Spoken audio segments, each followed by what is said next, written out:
Hi friends, स्वागत आहे तुमचं आमच्या चॅनलवरती, ज्याचं नाव आहे झटपट रेसिपी स्वाद मराठीमध्ये. मी तुमची होस्ट सबिता.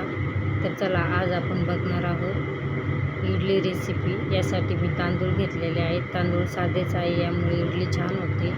त्याच्यामध्ये मी टाकलेले आहे उडीद डाळ. आता आपण 4 तास भिजू घालणार आहोत. तर छान अशा प्रकारे 4 तास भिजून झालेले आहे. तर चला, आपण सर्व आता मिक्सरमधून काढून घेऊया. जास्त बारीक नाही दळायचं आहे, जाडसरच ठेवायचं आहे, म्हणजे त्यामुळे इडली अशी दाणेदार होते, छान होते. मी रात्रभर ठेवलेलं मिश्रण होतं. अशा प्रकारे आपलं मिश्रण तयार झालेलं आहे.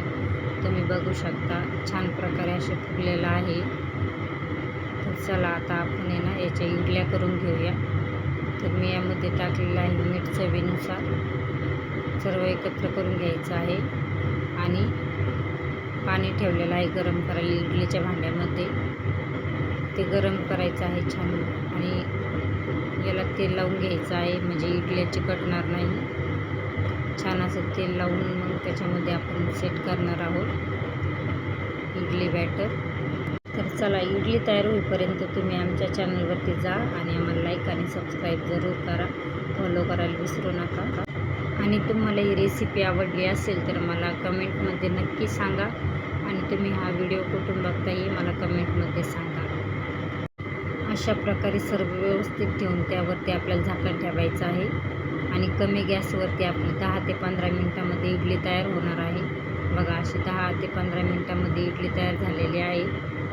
कशी वाटली मला कमेंटमध्ये नक्की सांगा. बघा, इडली छान फुगलेली आहे आपली. अशा प्रकारे इडली तयार आहे.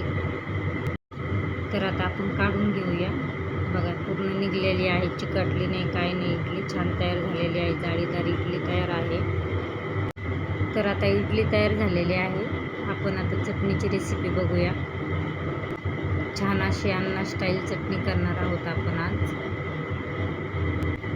तर मी पॅन ठेवून त्यामध्ये 3-4 मिरच्या टाकलेल्या आहेत. त्याच्यामध्ये शेंगदाणे घेतलेले आहेत, डाळ्याही घेतलेल्या आहेत, आणि ओलं खोबरं घेतलेलं आहे. सर्व आता भाजून घ्यायचं आहे आपल्याला. थोडंसं तेल टाकून त्याच्यामध्ये कोथिंबीर टाकलेली आहे, कढीपत्ता टाकलेला आहे, चवीनुसार मीठही टाकलं आहे. सर्व आता आपण मिक्सरमधून काढून घेणार आहोत.